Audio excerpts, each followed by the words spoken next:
Okay, lesson 114, component identification, analog component identification. I'm going to introduce you to resistors and capacitors. Let's get started. Alright, so this presentation is going to introduce common components used in electronics. It's going to define what a resistor is and present various resistor types and package styles. I'm going to demonstrate how to read a resistor's nominal value and how to measure its actual value with a digital multimeter.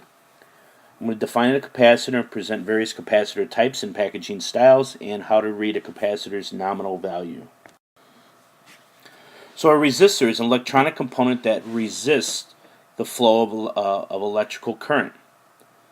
So it's basically used to control the amount of current that flows through a circuit. Resistance is measured in units of ohms, which has that omega symbol. Alright, and so here's that omega symbol. And we talked about Ohm's law, which defines the fundamental relationship between voltage, current, and resistance. So you should remember what that is. Okay, so here are four different resistor types and packaging styles. Okay, so you have carbon film resistors, and these have 4 bands. And these color bands represent the values of it, and we'll talk more about that here in a little bit. Okay, so you can see them look either way. This one has 5 bands. And then here is a couple different styles of resistors that we'll get into later on. Excuse me. And this right here, these are the schematic symbols for a resistor. So there you go. So they give you a dime right here, and it shows you different sizes of resistors. We usually deal with these right in here. Okay, but that's just to give you a little size. Alright, so how do you determine a resistor's value? Well, first off, there's a color code. Alright, and resistors have these colors, and it tells you what the resistor's nominal value is. Okay, the nominal value is the face value, meaning that's what it should be. The nominal value will sometimes differ than the actual value. And how do you find the actual value? You got it, a digital multimeter. So how do you read a resistor's value? Well, the first 3 bands are going to tell you all that information. Okay, so the first band, let's take a look here. In this case, it's orange. So orange tells you 3. The second band tells you 9. So 3, 9. Third band is green. In this case, green means 100K, which is 100,000. So it's called a multiplier. So you're going to multiply 39 times 100,000. And of course, that's going to give you 3.9 million. Alright. Finally, the tolerance. The tolerance is what the resistor's actual value needs to fall into in order for it to be effective. And we'll talk about that in a little bit here. So we'll come back to this, and you'll see what this all is. So let's take a look here. So the first band is 1. Alright, and they kind of put it there. Second band is black, which is 0. There it is. The third band is your multiplier. In this case, you're going to multiply it by 100. Alright, so 10 times 100, which we know to be 1,000 ohms. And of course, we're going to put it in SI notation. 1K ohms, or 1 kilo ohm. Alright, so this multiplier, that's the most difficult part about this. Alright, but it's really simple. You're going to take these first 2 numbers, in this case it was 10, and you're going to multiply it by whatever number it tells you to in here. Okay, so the previous example, we had like, I don't know, 39 it was. Alright, 39, and we're going to multiply 39 times 100K. and it'll give me 3.9 million, or 3.9 mega ohms. Alright, so here's another example here. The orange band is 3. This is the one we had before. So 3. The second band is white, which is 9. The multiplier band is green, which is 100K. So 39 times 100K, 100K is 100,000, is 3,900 kilo ohms. Of course, I can't leave it like that. I got to put it in SI notation, 3.9 mega ohms. And there you go. It's really pretty simple. Okay. So looking at example 3 here. Alright. It says to determine the color bands for a 1.5 kilo ohm plus minus 5% resistor. So what does it want us to do? So in order to determine a 1.5 kilo ohm, 1 is brown, 5 is green. Alright, obviously they have it here, but we're just checking. Alright, now we need to get it to kilo. Alright, well, since it's 15 so far, I'm going to multiply it not by orange. Alright, I'm going to actually go one above it, which is going to be red. Why is that? Well, I already have 2 digits.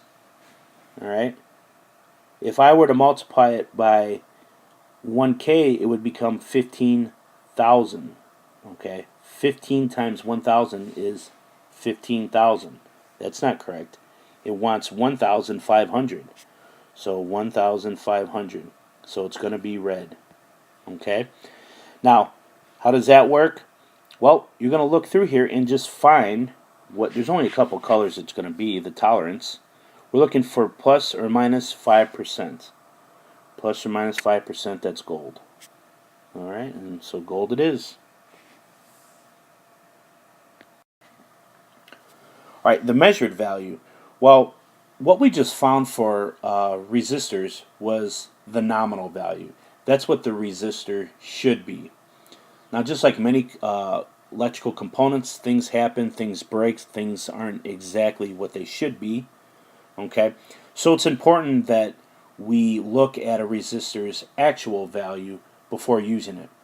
Alright, for instance, if we had a resistor that we were using a resistor for an LED, okay, and if our resistor doesn't fall within that actual value or what it should be, it can burn out that LED. So it's important that we test the resistor to make sure that the resistor is still good before we use it with that LED. Otherwise, it could burn out the LED and we wouldn't be able to figure out why our project isn't working. So we use a digital multimeter to figure out the actual value.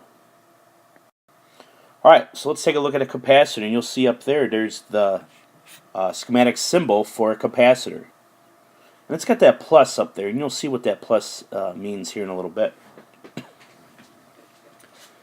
So a capacitor is an electrical component that stores electrical charge. Alright, and it stores temporarily that electrical charge. And capacitance is measured in units of farads, which is a capital F, and it's named after Michael Faraday, who was a British chemist. So here are different capacitor types and packaging styles. Now, you can see there are 2 different schematic symbols for a capacitor. Alright? If you look at these, you'll notice something. Look at the leads. These are the leads. Notice how they're the same length. Okay? Then look at these capacitors. Alright? These have the little plus here. Notice how the leads are different lengths. Alright? That's because one of the leads is going to signify the positive end and the other lead will signify the negative end or the ground. So here's some more examples of capacitor types and packaging styles. Again, some of them have a specific polarity, positive or negative. Okay, these are surface mount. All right, and you can see how small those guys are compared to a normal capacitor. All right. Okay, so how do you read a capacitor's value? Well, here's some examples of some electrolytic capacitors. Now, reading a capacitor's value is a lot different than, maybe not a lot different, but it's a little more difficult than a resistor. Okay, so in this capacitor right there, you can see the circle, and it says 10U. Well, as I said, most capacitors are in farads. So 10U means 10 microfarads. All right, and then we have the plus or minus 20% tolerance, and we'll talk about that here in a little bit. In this case, here's a capacitor that is 0.47 microfarads. All right, and you can see it actually has it on there. So that's pretty simple, but it gets a lot more difficult than that.